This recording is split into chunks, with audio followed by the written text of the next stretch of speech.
बाबा साहेब अम्बेडकर के दिए रिजर्वेशन से नौकरियों में आने लगे। वो समाज जो हजारों साल तक गुलाम रहा,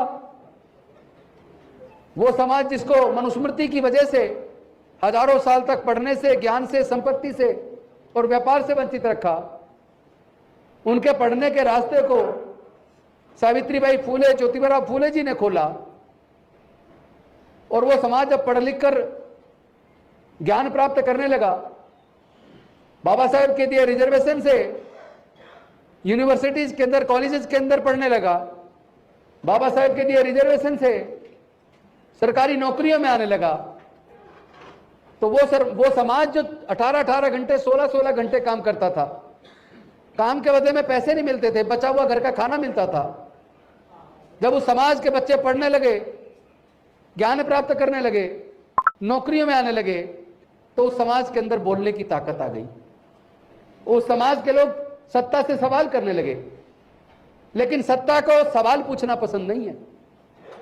फिर इस बात पे चिंतन शुरू हुआ कि जिस समाज के लोग काम के बदले में पैसे नहीं मांगते थे, जिस समाज के लोग कभी सत्ता से सवाल नहीं करते थे, उस समाज के लोगों के पास ऐसी कौन सी ताकत आ गई कि आज वो सत्ता से सवाल करने लगे हैं, आज वो हमारे ऊपर अधिकारी भी बन के आने लगे हैं, आज हमारे बगल में बैठ के पढ़ने भी लगे हैं।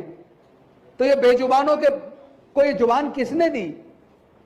तो उनको पता लगा कि जो हजारों साल तक मनुस्मृति के चलते इनके ज्ञान पर बंदिश थी, इनके संपत्ति और व्यापार करने के अधिकार पर बंदिश थी, इस समाज को जब पढ़ने लिखने का मौका मिला, इन समाज को ज्ञान मिलने लगा, सरकारी नौकरी लगी तो घर में थोड़ा पैसा आने लगा।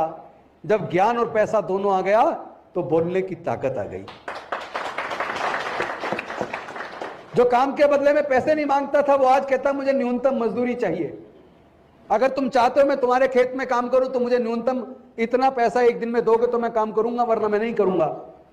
तो उन दबंग लोगों को दर्द हो गया कि हमारा हजारों साल का गुलाम जो कभी हमारे सामने बोलने की हिम्मत नहीं करता था, आज वो काम के बदले में अपनी शर्त पे पैसे मांग रहा है। तो उसने सोचा कि इसके ऊपर तो पता लगाना चाहिए, ये बोलने की ताकत इन बेजुबानों में आई कहां से।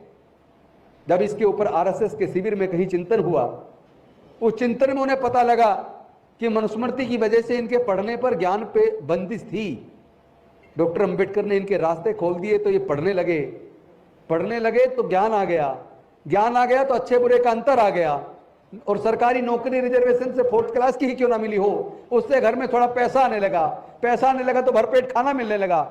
अब जब ज्ञान भी आ गया, थोड़ा पैसा भी आ गया, तो इनको ये बोलने की ताकत पढ़ने की वजह से और सरकारी नौकरी की वजह से आई है।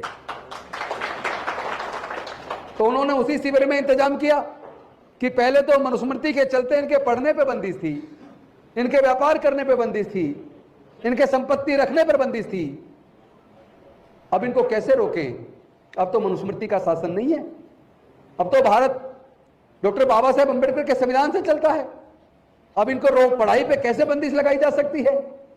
लेकिन वो इतने सातिर चतुर लोग थे, उन्होंने इतना बड़ा षड्यंत्र इस देश के आदिवासियों, इस देश के दलितों, इस देश के पिछड़ों, इस देश की महिलाओं से, इस देश के गरीबों से, इस देश के किसानों से कर दिया।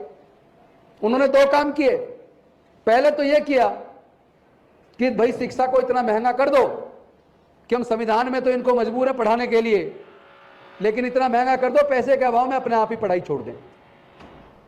और दूसरा काम उन्होंने ये किया कि ये जो इतने स्कूल खुल के गांव-गांव तक, इन स्कूलों को बंद कर दो। तो उन्होंने क्या किया कि सरकारी स्कूलों में टीचरों की भर्ती रोक दी। एक एक क्लास में 100-100 बच्चे, पूरे स्कूल में चाहिए 100 टीचर, और टीचर हैं 10 या 15 या 20। अब 100 टीचर जहां स्कूल में चाहिए, टीचर 20 हैं और बच्चे इसमें 4000 हैं, तो उन बच्चों की पढ़ाई का क्या आलम होगा?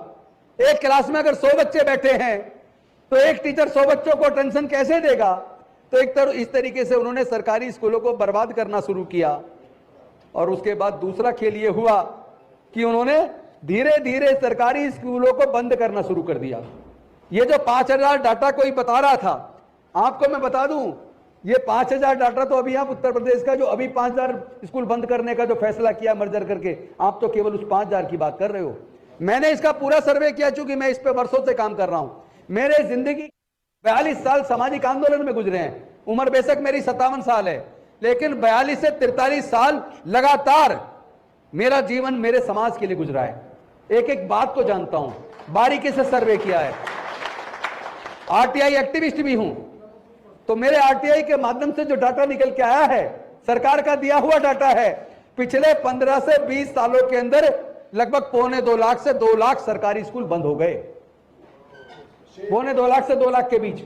मैं पूछना चाहता हूं आप लोगों से,